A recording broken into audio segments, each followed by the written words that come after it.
just a little getting started portion here. We're going to start to get an Irish Terrier into proper shape. I have a dog that I have let go somewhat so that he can grow out, and we can show you how to get started from the beginning. Some of the things that we're going to be using is a really nice boar bristle brush, a good palm pad, a very soft slicker brush. By soft, I mean the teeth or the bristles of this, you have a lot of give to them. You're not going to rip through and just rip hair out. A really good stripping knife. This one happens to be by Ashley Craig or Greyhound, and this is a very nice knife. There's different teeth on these things. You can go from extra fine to medium and then coarse. I find the fine to be a decent all-round knife. The depth of the tooth determines how much hair you're going to grab at a time, and so you want, and for me personally, I want to not grab too much hair at a time. And mistakes are made when you grab too much hair at a time, and I'm not above making plenty of mistakes. This is a little knife, also by Greyhound.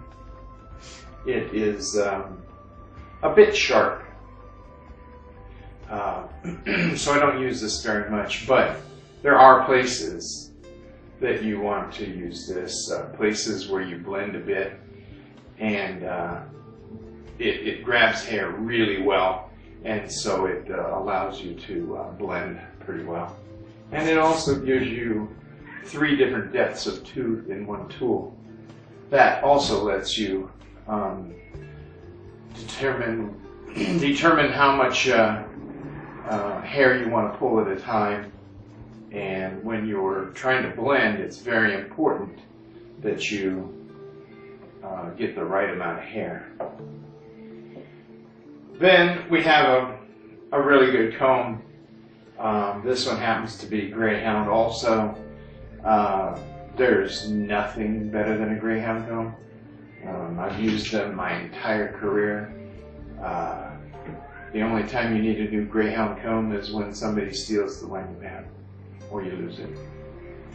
But you buy it once, you don't ever buy it again. And then one of these little metal stones, and it has embedded diamond on the blade of it. It has no teeth, but it's terrific for pulling hair in very short places, such as ears, around the edges of the feet where it's so hard to grab, and a number of places where you need to get really, really tight, and it makes it very, very easy to grab the hair. So all of these things. One more thing we're using here is a hydrating spray. We're going to use this on the legs and on the face to try to rehydrate the hair from the inside, but also while it's still damp is when you want to comb or brush, because it gives the hair a little elasticity.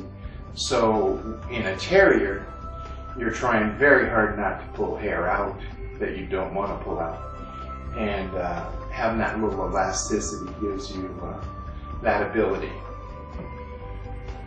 When you're using a comb on a terrier, a leg, or anything else, the way you want to use it is to stick the comb into the hair, and instead of pulling down through the coat, you're going to pull up and back, down through, up and back. And in doing that, you're going to lessen the amount of hair that you pull out as you're going through it. This comb actually also is coated, so it's less likely to pull hair. And then of course the palm pad, which you can't buy. But, well, you can buy them. The ones that are made today are terrible. You use this by bending this a little bit, working it into the hair, pulling it straight back down. So that's what we're going to need.